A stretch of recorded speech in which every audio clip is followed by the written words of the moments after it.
Administrator Karachi barrister Murtaza Wahab media से गुफ्तगू कर रहे हैं। अनफॉर्चुनेट वाक़या सर अंजाम दिया है, इंशाल्लाह उसको कैफर किरदार तक पहुंचाया जाएगा।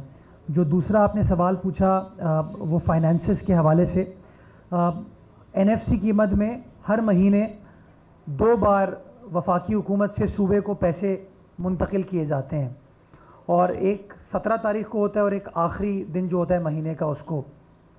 तो कल जो 17 तारीख गुजरी उसमें 34 अरब रुपए वफाकी हुकूमत को सूबा सिंध को मुंतकिल करने थे।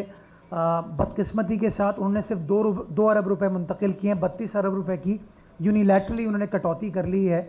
कोई इसका नोटिस नहीं, जो रेकन्सिलिएशन का प्रोसेस होता है वफाक और सूबे के दरमियान, उस प्रोसेस को फॉलो नहीं किया गया, और यकतरफ़ा तौर पर सूबा सिंध के वो 32 अरब रुपए, जो कि 32 अरब रुपए लोगों की तनख्वाहों के लिए, लोगों की पेंशन के लिए, तरक्याती कामों के लिए सूबा सिंध की हुकूमत को खर्च करने थे, उनको यकतरफ़ा तौर पर FBR ने डिडक्ट कर लिया, इनको काट लिया गया। मैं समझता हूँ बड़ा अफसोसनाक चीज़ है।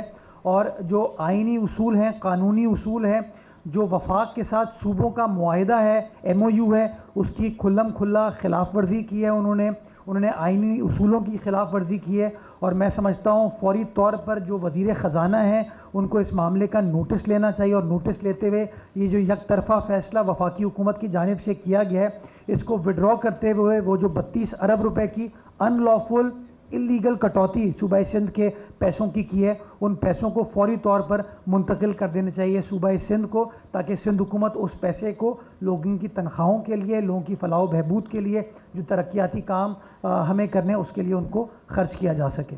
ये सेक्शुअल हरासमेंट के केसेस मैं समझता हूँ सारे मुल्क में बढ़ते हुए नज़र आ रहे हैं, और बिलखुसूस कुछ यूनिवर्सिटीज़ के अंदर इस तरह के माजी में वाक़यात हुए हैं। वज़ीर आला सिंध ने इस मामले की कॉग्निजेंस लेते हुए 2 यूनिवर्सिटीज़ के जो वाइस चांसलर्स थे उनके